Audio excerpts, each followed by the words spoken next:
Last time we were here, we had a conversation talking about performance exhaustion with men and how you go through these phases of always having to achieve and excel and do and grow. But it's like, when do you have a moment to kind of step back, and what impact does it have on your psyche and your emotions? Yeah, we had a really good argument last time I was here, but you didn't bring that part up. But okay. But yeah, that performance exhaustion, I'm glad that you in our conversation you gave language to it, because of course, like, sometimes when you don't have the terminology for what you're experiencing, it just kind of leaves you bewildered and going sometimes on a circle in the path. But you really kind of put something in front of me in our last conversation that I've had to live out, which has been intentionally creating the space to stop. Because it is, as men, you're taught you got to provide, you got to build, you got to do all these things. And the world and your family and culture wants you to do it and to show up every day as your best self. But nobody's telling you that rest is a part of you being your best self. So I have been forced to kind of like live it out. So thank you for that. But I do believe it's one of those things that as men, we have to be cognizant of, that we can't really be Superman all the time. Superman eventually goes to bed. Yeah, there was actually, I think we talked about this, last time we was on here. Like, I had to stop social media. I had to stop posting.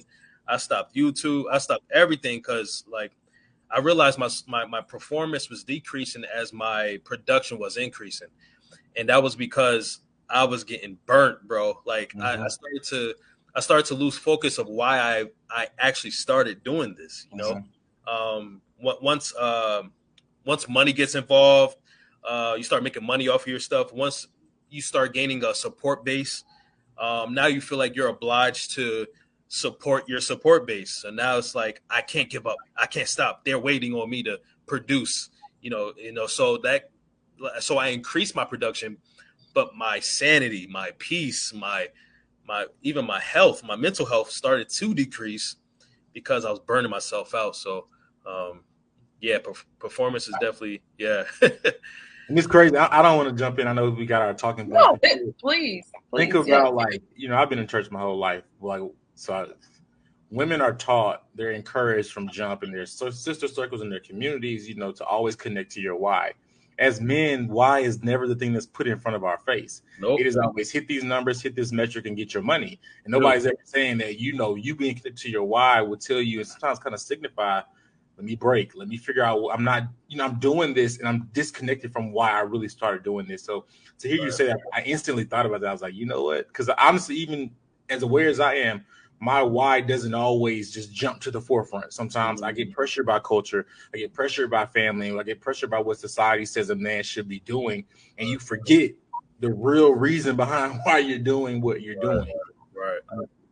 So in saying that, Sealz and Evan, do you think for women we're more emotionally wired, but for men and young boys growing up, it turns more into like a robotic type thing where you're like on autopilot, because it is get the money, hit the numbers, but you don't have the opportunity to explore your why or your purpose, or have those emotional internal moments to think about, well, what does this tie into my assignment? How does this impact my assignment?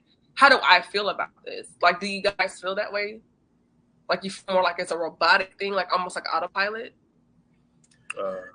I don't want to get in trouble on this podcast. No, be honest, bro, because I'm going to be honest with you.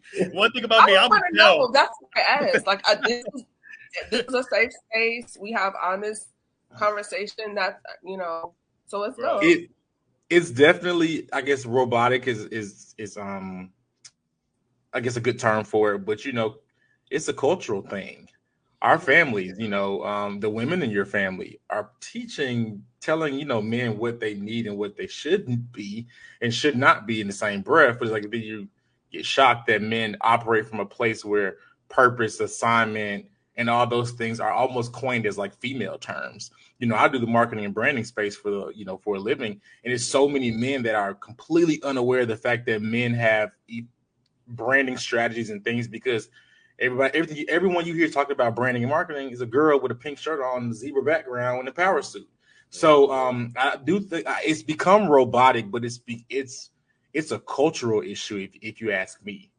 It's what's being taught and what's being shared, what's being communicated, sometimes verbally and intentionally, but also unintentionally communicated. Because, you know, one thing that everybody listens to is music, and some of the stuff that is being shared in some of the songs, it's like, you know what, it perpetuates a cycle that a man has to be in this lane for him to be considered a man, for him to be considered worthy, honorable, or whatever it may be. So yeah, it's gotten robotic, it's gotten very routine, but I think to me, it's a cultural issue that we have to attack there before we can see any kind of growth out of it.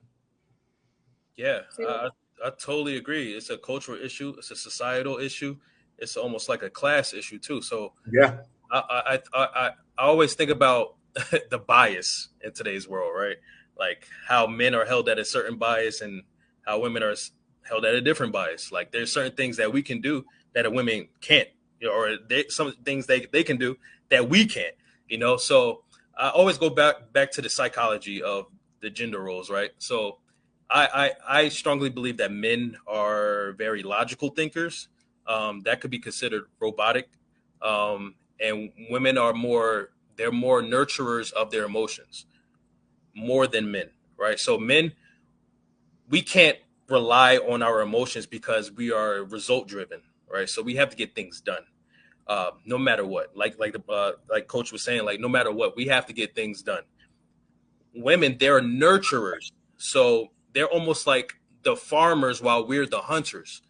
And as a hunter, we have to think a certain way, and it kind of affects our relationships with women because that's when the arguments come in the differences of thinking, right? Like you're thinking this way, but I'm thinking this way because I have to think this way in order to survive and in order to provide, in order to build. Why women think a whole nother way. And that's where the friction sometimes comes in.